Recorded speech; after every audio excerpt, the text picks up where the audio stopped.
నమస్తే, welcome to special discussion. Congress ప్రభుత్వం ఇచ్చిన 6 హామీలను అమలుపరిచే క్రమంలో రాష్ట్ర ఆదాయాన్ని పెంచుకోవాల్సిన అవసరం ఏర్పడిందా? ఒకవేళ దానిలో భాగంగానే జీహెచ్ఎంసీ కనుక ఆస్తి పన్నులను సవరించాల్సిన అవసరం కూడా ఏర్పడవచ్చు. అయితే ఈ ఆస్తి పన్నుని సవరించే క్రమంలో ఒకవేళ పన్నుల్ని కనుక పెంచితే ఎగవేతలు కూడా ఎక్కువయ్యే అవకాశం ఉందా? తదితర అంశాలను చర్చించడానికి ఈరోజు మనతో ఉన్నారు ప్రముఖ విశ్లేషకులు, సామాజికవేత్త వివి రావు గారు. ముందుగా వారిని ఆహ్వానిద్దాం. సార్ నమస్తే. నమస్తే అండి. సో సార్ చెప్పండి, ఇప్పుడు జిహెచ్ఎంసి ఆస్తి పన్నును సవరించాలి అంటూ ఒక ప్రతిపాదన ఒకటి ముందుకొచ్చింది. అయితే ఇప్పుడు ఎక్కువ మంది తప్పుడు లెక్కలు ఇస్తూ తక్కువగా పన్నులను జమ చేయడం వల్ల ఆదాయం చాలా వరకు తగ్గిపోతోంది. ఒకవేళ వీళ్ళు కరెక్ట్గా కనుక సవరించిన పద్ధతిలో కనుక తీసుకుంటే దాదాపు 500 కోట్ల వరకు ఆదాయం పెరగొచ్చని జిహెచ్ఎంసీ అంచనా వేస్తోంది. దీని మీద మీరేమంటారు? ఖచ్చితంగా మేము కాలనీ వెల్ఫేర్ సంఘాల సమాఖ్య వెలుగు నుండి నేను ఇక్కడ హైదరాబాద్ యూఫర్ వాజ్ united federation of resident welfare associations greater Hyderabad vice president గా గతంలో మేము జిహెచ్ఎంసీ కూడా రిప్రజెంట్ చేశాం. ఇక్కడ ఒక రేషనలైజ్ పద్ధతిలో టాక్సెస్ అనేది వసూలు చేయకపోవడం, దాంట్లో వివిధ కారణాలు ఉన్నాయి. వివిధ కారణాల్లో కొంత ఏంటంటే మీరు ఇలా చూస్తా ఉన్నారు, ప్రాపర్టీ అసెస్మెంట్ అనేది ఒక కొలబద్ద, అంటే ఒక స్కేల్ అనేది ఫిక్స్ చేయడం అనేది చాలా ముఖ్యమండి. ఇది ఈరోజు కొంత ప్రాపర్టీ వాల్యూస్ మీద చేస్తున్నామంటున్నారు, కొంత రిజిస్ట్రేషన్ వాల్యూస్ మీద చేస్తామంటున్నారు, కొంతనేమో రెంటల్ వాల్యూస్ అంటున్నారు.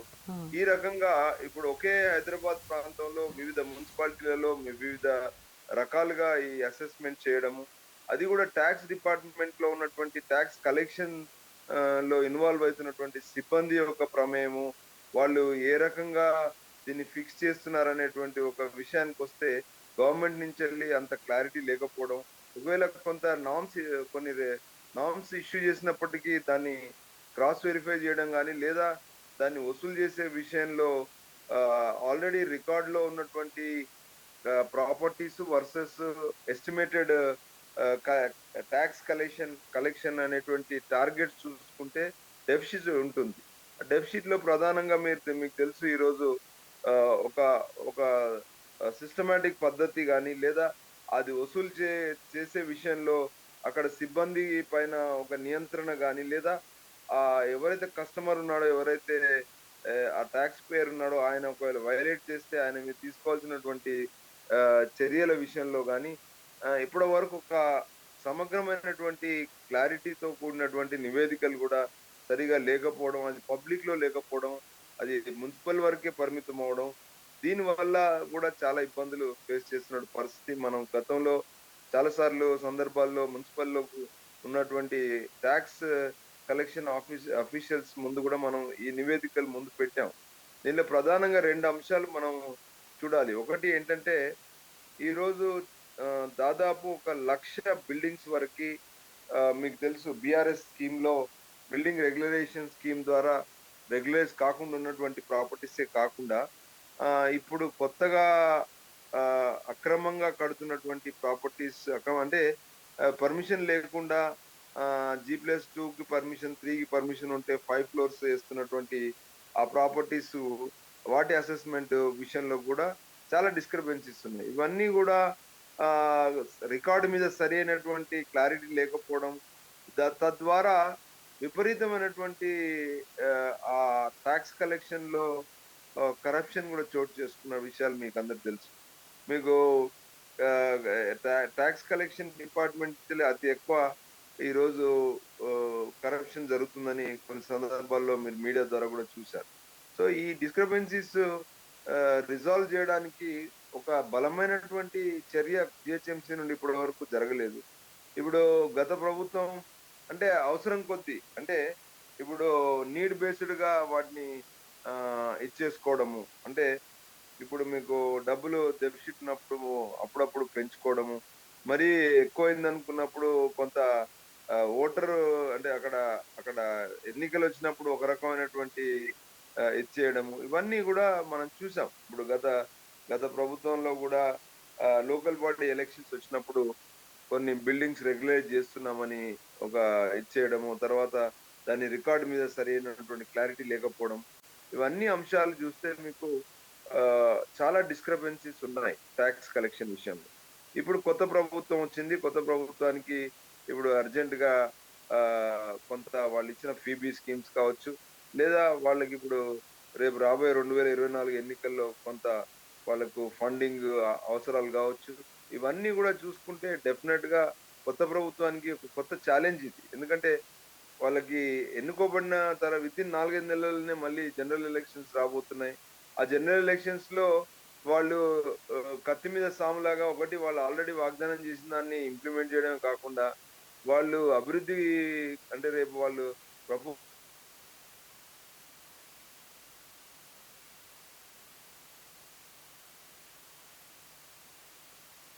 వాళ్ళ మీద ఉంది కాబట్టి, ఖచ్చితంగా ఈ ఈ 2 అంశాల విషయంలో మున్సిపాలిటీ ఒక నిబద్ధతతో కూడుకున్నటువంటి ప్రీఫిక్స్‌డ్ నార్మ్స్ పబ్లిక్‌తో డిస్కస్ చేసి, అంటే కన్స్యూమర్‌తోని ఇప్పుడు ఇయాల రాష్ట్ర మొత్తం హైదరాబాద్‌లో ఉన్నటువంటి కాలనీ వెల్ఫేర్ ఫెడరేషన్ సంఘాలైతే well connected with the residents.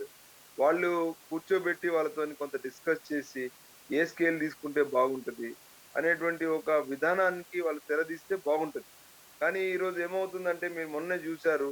ఇప్పుడు కొంత మొన్న టీవీల ద్వారా గూడా జూసాము. కొంతమంది పెద్ద పెద్ద మాల్స్ విషయంలో డబ్బులు కొన్నేళ్ల నుంచి కలెక్ట్ జేయడం లేదు. వాళ్ళ యొక్క పొలిటికల్ ఇన్‌ఫ్లూయెన్స్ వాడి వాళ్ళు కలెక్షన్ చేయకున్నా గూడా వాళ్ళు పట్టించుకోవడం లేదు. తర్వాత కట్టిన వాళ్ళ మీదనే భారం పడుతుంది. వాళ్ళ మీద అసలు భారమే పడడం లేదు. ఇలాంటి చాలా విషయాలు ఇప్పుడు మనం చూస్తా ఉన్నాం. ఇవన్నీ గూడా ప్రజల్లోకి ఓపెన్‌గా డిస్కషన్‌కి ఎవరైతే ఆ ప్రాంతాలలో పే చేయడం లేదో వాళ్ళకి నోటీసెస్‌తో పాటు ప్రజల్లోకి ఆ సమాచారాన్ని ఇవ్వడం ద్వారా కొంత ఆహ్, ఆ అసమానతలు తగ్గించే ప్రయత్నం జేయొచ్చు. అది ఇప్పటివరకు జరగడం లేదు. ఇప్పుడు అట్‌లీస్ట్ కాంగ్రెస్ ప్రభుత్వం వచ్చింది. ఆ డెఫిషిట్స్ ఏమైనా ఉంటే పబ్లిక్‌తో డిస్కస్ జేయడానికి ముందస్తు పబ్లిక్‌లో రిలీజ్ చేసి ఆహ్, ఏ ఏ ప్రాంతాల్లో ఎవరెవరు ఏం కడతా ఉన్నారు. ఇప్పుడు గేటెడ్ కమ్యూనిటీస్ వచ్చాయి. గేటెడ్ కమ్యూనిటీస్ ఎక్కడో గ్రామ పంచాయతీ ఔట్‌స్కర్ట్స్‌లో ఎక్కువున్నాయి. వాటికి ఇబ్బడి ముబ్బడిగా గూడా వాళ్ళు టాక్స్ కలెక్షన్ జేస్తా ఉన్నారు. అక్కడున్నటువంటి మిగతా ప్రాపర్టీస్ చూసుకుంటే ఇది చాలా ఎక్కువ వాళ్ళు వాల్యుయేట్ జేస్తా ఉన్న పరిస్థితి. దానికొక రేషనలైజేషన్ లేకపోవడం. అక్కడున్నటువంటి వాళ్ళు కాలనీ వెల్‌ఫేర్ అసోసియేషన్స్ వాళ్ళను గవర్నమెంట్‌లో రిప్రజెంట్ జేయడము. ఈ ప్రాబ్లమ్స్ మీరు ఏ పద్ధతిలో ఇది జేస్తున్నారంటే వాటికి సమాధానం సరిగ్గా చెప్పకపోవడం. ఆ! అయితే ఇప్పుడు ఏమంటున్నారంటే వాళ్ళు ఇదంతా గూడా మేము అక్కడున్నటువంటి రెంటల్ బేసిస్ అని ఒక కొలబద్ద తీసుకుంటున్నాము. Rental is not a fixed item. ఇది డైనమిక్ అండి. రెంటల్ ఇప్పుడు డిపెండ్స్ అపాన్ రెంట్ అనేది ఒక ప్రాంతంలో ఫిక్స్‌డ్‌గా ఎక్కడ లేదు గదా! ఇప్పుడు ఒకే పక్కన ఉన్న ప్రాపర్టీస్‌లో చాలా వేరియేషన్స్ ఉండొచ్చు రెంటల్‌లో గూడా. ప్రాపర్టీ వాల్యుయేషన్ గూడా అలానే ఉంది. ప్రాపర్టీ వాల్యుయేషన్ మినిమమ్ ఉండొచ్చు, మాక్సిమం ఉండొచ్చు. అంటే గవర్నమెంట్ ఫిక్స్ చేసిన మినిమమ్ ప్రాపర్టీ వాల్యుయేషన్ తీసుకొని చేస్తే ఒక రకంగా వస్తుంది. రియల్‌గా రియల్ ర ర వాల్యుయేషన్ తీసుకుంటే, రియల్ మార్కెట్ వాల్యుయేషన్ తీసుకుంటే ఇంకో రకంగా వస్తుంది. మరి ఏది ఫిక్స్ చేస్తున్నారని అడిగితే దానికొక క్లారిటీ ఉండదు. సో, ఇన్ని వేరియేషన్స్, ఇన్ని వైరుధ్యాలున్నటువంటి పరిస్థితిలో టాక్సేషన్ రివైవల్స్ కూడా 10 ఏళ్లకొకసారి జేస్తా ఉన్నారు. ఓసారి 5 ఏళ్లకు, 6 ఏళ్లకోసారి జేస్తా ఉన్నారు. అది ఒక రెగ్యులర్ పీరియాడిక్ ఇంటర్వెల్స్ పెట్టుకొని ఎట్లయితే ఇన్‌ఫ్లేషన్ ఎట్లయితే ఇలా మిగతా అంశాలు ధరలు పెరుగుతున్నాయో వాటిని గూడా ఒక సిస్టమాటిక్‌గా ఒక పీరియాడిక్‌గా చేయడం లేదు అసెస్‌మెంట్. సో, ఇవన్నిటి మూలాన ఈరోజు ఒక జీహెచ్ఎంసీ అనేది ఒక పెద్ద కరప్షన్ సెంటర్‌కి తెరదీసిన పరిస్థితిలో ఈరోజు మళ్ళీ కొత్త ప్రభుత్వం వచ్చింది గదా! ఇంకా వాళ్ళిప్పుడు ఏ ఏ రీతిలో దీన్ని అసెస్ చేస్తారనేటిది బయటికి డిస్కస్ చేయకుండా లోపలనే వాళ్ళ టార్గెట్స్ ఫిల్ జేసుకోవడానికి రూ. 500,00,00,000 తగ్గింది గాబట్టి, రూ. 500,00,00,000 పెంచుకోవడానికి ఎవరెవరి మీద బాధాలి అనేటువంటి ఒక ఆలోచనలో టార్గెట్స్ పెంచడం లేదా పర్సెంటేజ్ ఆఫ్ ఇది 5 ఏళ్లకోసారి, 10 ఏళ్లకోసారి జేస్తే ఒకేసారి డబుల్ జేయడం. ఇది టాక్స్ రివైవల్స్. అలా కాకుండా కొంత పర్సెంటేజ్ పెట్టుకొని ఎవ్రీ ఆల్టర్‌నేట్ ఇయర్ అట్లా మినిమల్ రైజ్ ద్వారా చేసిన అసెస్‌మెంట్స్ కంప్లీట్‌గా చేయడము. దాన్ని ఆహ్, ఒకవేళ ఎవరైనా వసూలు కాకపోతే అది పబ్లిక్ డొమైన్‌లో పెట్టి ఇగో ఈ వసూలు కాలేదు. ఇవి వసూలయినాయి. అయినయి ఈ రేట్‌లో అయితున్నాయి.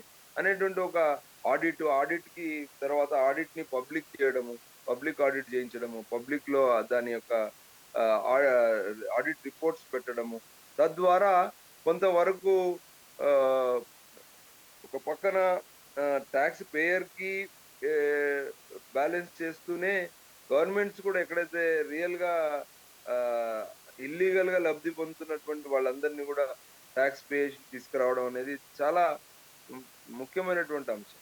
ఇది కాకుండా ఏదో ఇప్పుడు మాకు అవసరం ఉంది. ఇప్పుడు మా లోడ్ బడ్జెట్ భర్తీ చేసుకోవడానికో లేదా మాకిప్పుడు రాబోయే ఎలక్షన్స్‌లో దీని యొక్క కొంత మనకు నేను విన్నదేంటంటే జీహెచ్ఎంసీలో ప్రతి మున్సిపాలిటీ నుండి పీరియాడిక్‌గా ఈ అక్రమ సొమ్ము విషయంలో గూడా అందరూ వసూలు జేసి, కలెక్ట్ చేసుకొని సాయంత్రం ఎవ్రీ డే గాని, ఎవ్రీ వీక్లీ గాని టార్గెట్స్ పెట్టుకొని ఇలా అక్రమంగా వచ్చిన సొమ్మును గూడా వాళ్ళు ఎన్‌కాష్ చేసుకుంటారని తెలుస్తాం.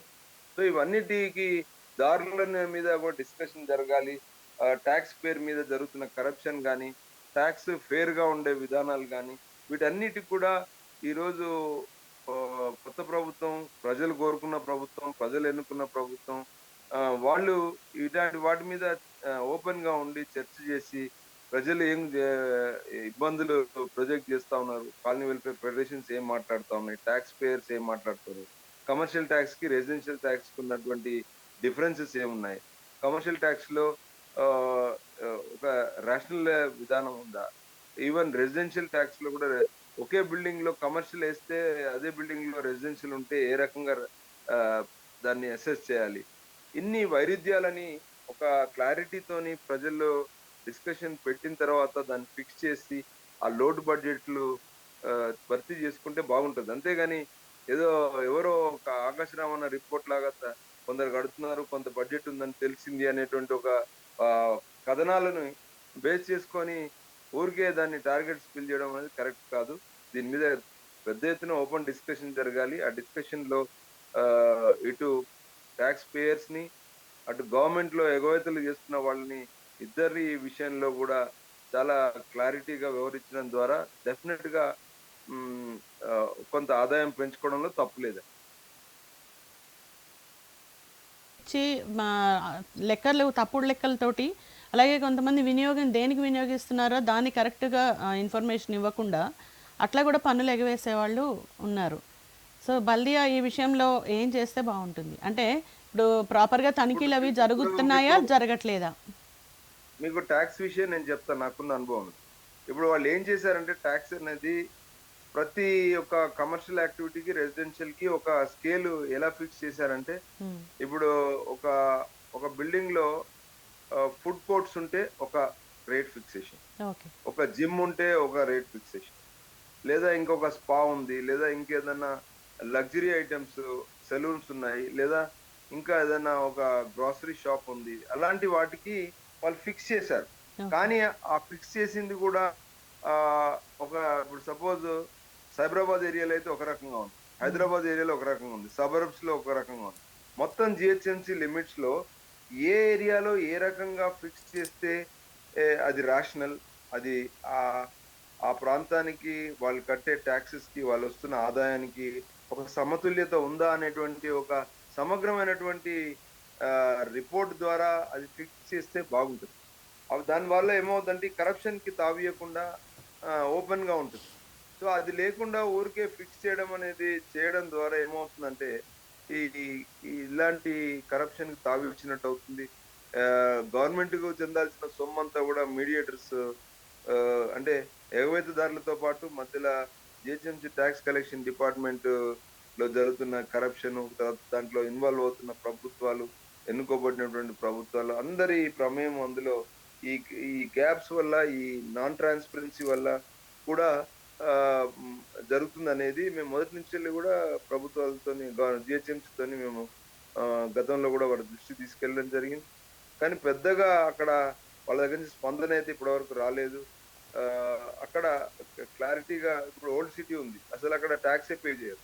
ఓహ్! అక్కడ ఎవరు పట్టించుకునేవాళ్ళు లేరు. అక్కడ పొలిటికల్‌గా అలాంటివి తీసుకుంటే వాళ్ళకి ఎవరు ధైర్యం చేసి అక్కడ పోయి గట్టిగా ఆఫీసర్ నిలబడి వసూలు చేసే పరిస్థితి లేదు. ఓకే. ఈ రకంగా కొంత ఈ ఈ డిస్క్రిపెన్సీస్ చాలా ఎక్కువున్నాయి. కట్టేవాళ్ళ మీద భారం పడడం, కట్టని వాళ్ళ అసలు వదిలేయడం అనేది ఇది కరెక్ట్ పద్ధతి కాదు. హ్మ్. ఇది ఖచ్చితంగా దీంట్లో ఒక క్లారిటీ తీసుకోవాలి. ఈవెన్ ఈరోజు టాక్స్ విషయంలో అడ్వర్టైజ్‌మెంట్స్ కూడా చాలా పెద్ద టాక్స్. అడ్వర్టైజ్‌మెంట్ టాక్స్ అనేది ఇలా చాలా మంది ప్రైవేట్ సంస్థలకి వాళ్ళు ఆహ్, ఆహ్, అంటే ఆక్షన్ ద్వారా ఇస్తున్నారు. ఆ ఓకే. ఇస్తున్న దాంట్లో గూడా చాలా వరకు రింగ్ అయిపోయి సరైనటువంటి గవర్నమెంట్ రావాల్సిన ఆదాయానికి వర్సెస్ అక్కడ వాళ్ళు కొన్ని ఒక బినామీలేసేసుకొని రింగ్ అయిపోయి వాళ్ళే వాడుకొని గవర్నమెంట్‌కి రావాల్సిన ఆదాయానికి గూడా గండి కొట్టే ప్రయత్నం జరుగుతా ఉంది. ఇయాల రియల్‌గా మార్కెట్‌లో వాళ్ళు వసూలు చేసుకునే ప్రాపర్టీ ఇప్పుడు ప్రాపర్టీ టాక్స్ ఒక కాంట్రాక్ట్ బేసిస్‌లో కొంతమందికి ఇస్తున్నారు. అయితే ఆ ప్రాపర్టీ టాక్స్ ఇప్పుడు అడ్వర్టైజ్‌మెంట్ బోర్డ్స్ ఉన్నాయి. ప్రైవేట్ వాళ్ళకిచ్చారు. బ చాలా వరకు బస్ స్టాండ్స్‌లలో మెయిన్ ప్రాపర్టీస్ మీద.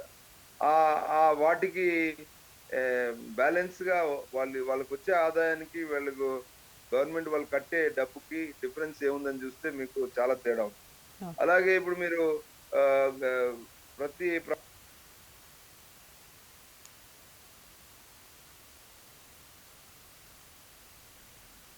ఆ బోర్డ్స్‌లో కూడా క్లారిటీగా ఏ బోర్డ్‌కి ఎంత స్క్వేర్ ఫీట్ లెక్కన ఎలా వసూలు చేస్తున్నారంటే అది క్లారిటీ లేదు. చాలా వరకు మీకు ఈ సబ్జెక్ట్స్ అన్నీ గూడా part of the talks municipal ఆదాయంలో భాగంగా మనం చూస్తా ఉన్నాం. మున్సిపల్ ఆదాయాలు చాలా రకాలు. ప్రాపర్టీ టాక్స్, అడ్వర్టైజ్‌మెంట్ టాక్స్ దీంతో పాటు మీకు మున్సిపల్ వనరులు ఇప్పుడు మీరు చూస్తా ఉన్నారు. రిజిస్ట్రేషన్ ద్వారా వస్తున్నటువంటి లోకల్ బాడీ సెస్ గాని తర్వాత అంటే ఈ ప్రధాన వనరులుగా మనం చూస్తా ఉంటాం. ఇన్‌కమ్ అనేది. ఓకే. ఈ ప్రధాన వనరులను ఒక ఆహ్, ఓపెన్ ట్రాన్స్‌పరెంట్‌గా చేయడం ద్వారా ఆహ్, ఆ గవర్నమెంట్ రావాల్సినటువంటి మీరన్న 500, 1000 కోట్లు ఎంతో ఆ డెఫిసిట్ కూడా కవర్ చేసుకోవడానికి అవకాశం ఉంటదనేది మేము మొదటి నుంచి చెప్తున్నటువంటి అంశం. ఓకే. అయితే కొంతమంది వాటిని డొమెస్టిక్ యూజ్ కోసం అని చెప్పి కొన్ని భవంతుల్ని ఫ్యామిలీస్ ఉండడం కోసం అని చెప్తూ తర్వాత వాటిని వాణిజ్య అవసరాలకి వినియోగించడం కూడా జరుగుతోంది.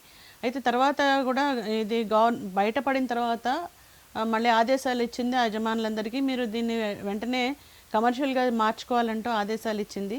సో, ఆదేశాలు ఇచ్చిన తర్వాత ఎవరైతే మళ్ళీ మార్చుకున్నారో దానివల్ల కూడా కొంత ఆదాయం వచ్చింది. అయితే ఇప్పుడు ఇది మొదటి నుంచి ఒకే రకంగా చేసుకుంటూ వెళ్తే అంటే కరెక్ట్‌గా తనిఖీలు నిర్వహించిన తర్వాతే వాళ్ళకి పర్మిషన్స్ ఇవ్వడం లాంటివి జరిగితే ఎలా ఉంటుంది? అంటే ఇప్పుడు మున్సిపల్ వాళ్ళు ఏం చేశారంటే ఈ గవర్నమెంట్‌లో వీళ్ళ మీద ఆధారపడకుండా సెల్ఫ్ అసెస్‌మెంట్ కూడా చేసుకోమన్నారు.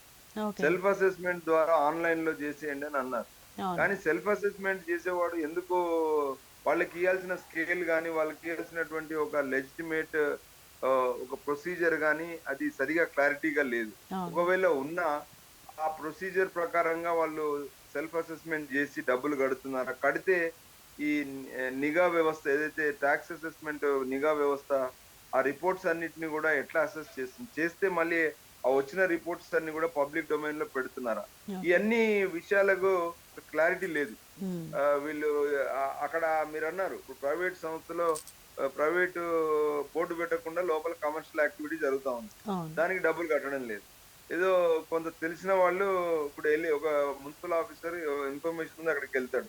ఎళ్ళిన తర్వాత ఆయన అక్కడ బోర్డ్ లేదు కాబట్టి ఇప్పుడు ఆయన అక్కడ యాక్టివిటీ జరుగుతుంది. ఆయన ఏమంటాడు ఏదో కొంత లంచం తీసుకొని ఇగ్నోర్ చేయడమా, లేకపోతే తక్కువ అసెస్‌మెంట్ చేయడమో కూడా చేయొచ్చు. So, okay. ఈ రకంగా కూడా అక్కడ తేడా జరుగుతుంది. అదే ఇలాంటి అన్నిటి మీద ఒక సమగ్రమైనటువంటి ప్రణా రిపోర్ట్స్, సమగ్రమైనటువంటి విధానము హ్మ్. చాలా వరకు దీని మీద కొంత అధ్యయనం చేసినట్టు సంస్థలు గూడా వాళ్ళకి ప్రపోజల్స్ పెట్టారు. కానీ ఈ ఓకే. ప్రపోజల్స్ ఎంత ఓపెన్‌గా డిస్కస్ అయ్యి, ఎంత ట్రాన్స్‌పరెంట్‌గా అమలు పరచడానికి ఎంత చిత్తశుద్ధితోని మున్సిపాలిటీ ఉంది, ఎంత చిత్తశుద్ధితోని ఈ గవర్నమెంట్ ఉంది. ఇప్పుడు మున్సిపల్ శాఖ గూడా మన ముఖ్యమంత్రి గారు అందరిలో ఉందని తెలుస్తా ఉంది. సో, ఆయన ఇప్పుడు దాన్ని విషయంలో కొంత చొరవ తీసుకొని కాలనీ వెల్‌ఫేర్ సంఘాల మాలాంటి సంస్థల్ని పిలిస్తే మేము చెప్పడానికి సిద్ధంగా ఉన్నాం. ఏ ఏ రకంగా జేస్తే ప్రజలకు న్యాయం జేస్తారు? ఏ రకంగా జేస్తే మీకు ఆదాయం పెరుగుతుంది? ఇవన్నీ కూడా మనం ఓపెన్ డిస్కస్ చేయొచ్చు. అది ప్రభుత్వాలు ఇనిషియేటివ్ తీసుకోవాలి. ముఖ్యమంత్రి గారు గాని, మా ఇప్పుడున్న మున్సిపల్ కమిషనర్స్ గాని వాళ్ళు తీసుకుంటే మేము we are ready to cooperate with them.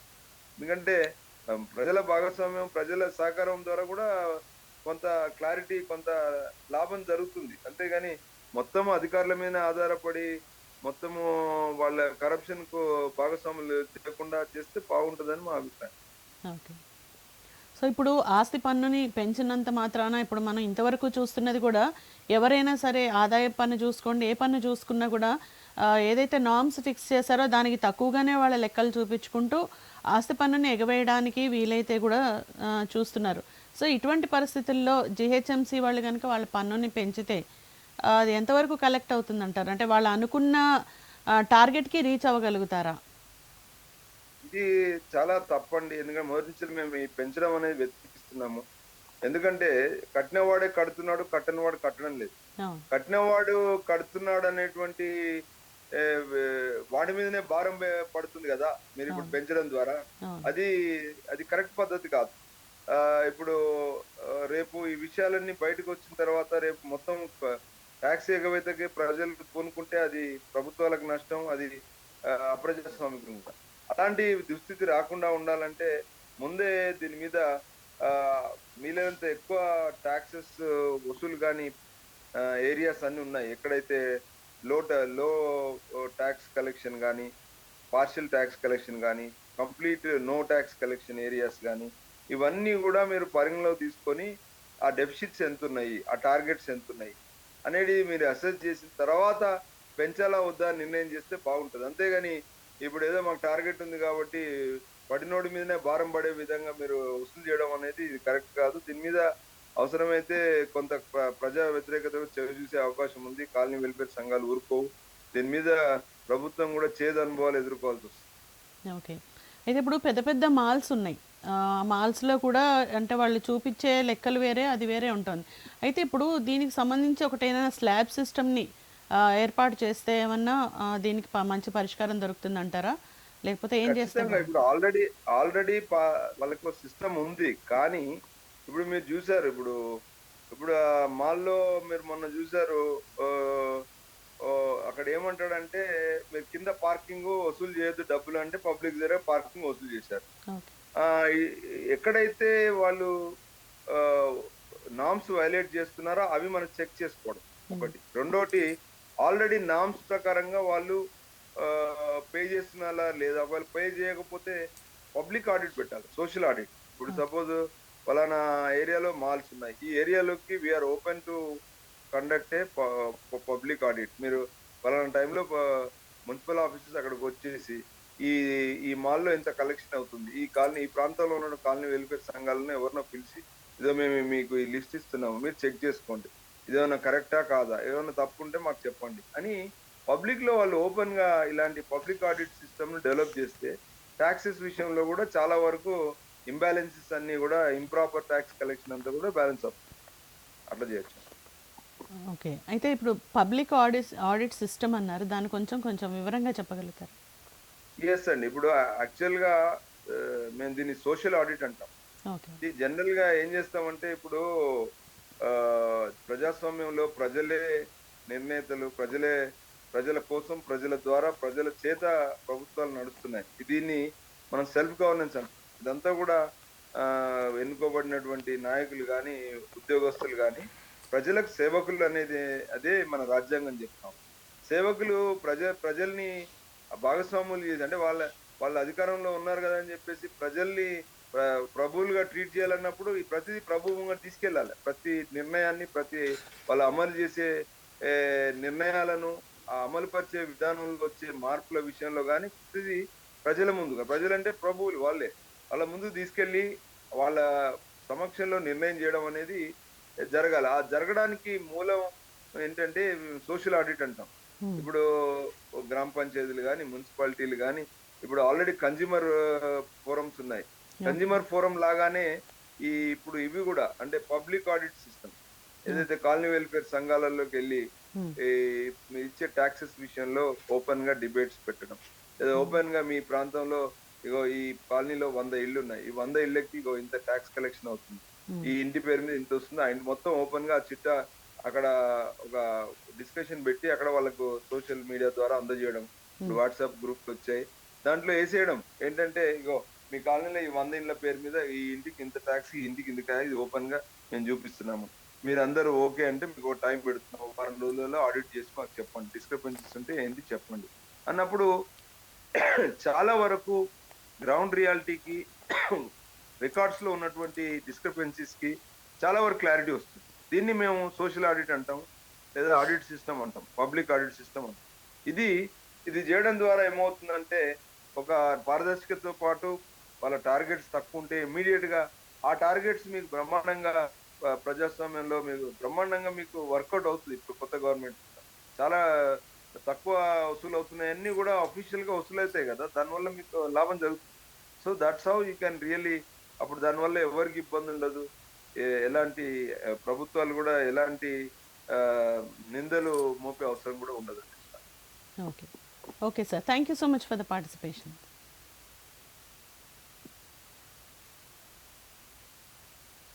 So ఏ ప్రభుత్వం అయినా ప్రజల కోసం ఏర్పడింది, ప్రజల చేత ఎన్నుకోబడిన ప్రభుత్వం కాబట్టి ఏ నిర్ణయం తీసుకునే ముందు ప్రజల అభిప్రాయాలకి విలువిచ్చి ప్రజల కోసం చేస్తున్న ఒక కార్యక్రమంగా దీన్ని వారిలోకి విజయవంతంగా తీసుకెళ్తూ సోషల్ ఆడిట్స్ లాంటివి కండక్ట్ చేసి వారి అభిప్రాయాలను కూడా సేకరించిన తర్వాతే ఏ నిర్ణయమైనా ప్రభుత్వం తీసుకోవాల్సి ఉంటుందంటూ మన విశ్లేషకులు చెప్తున్నారు.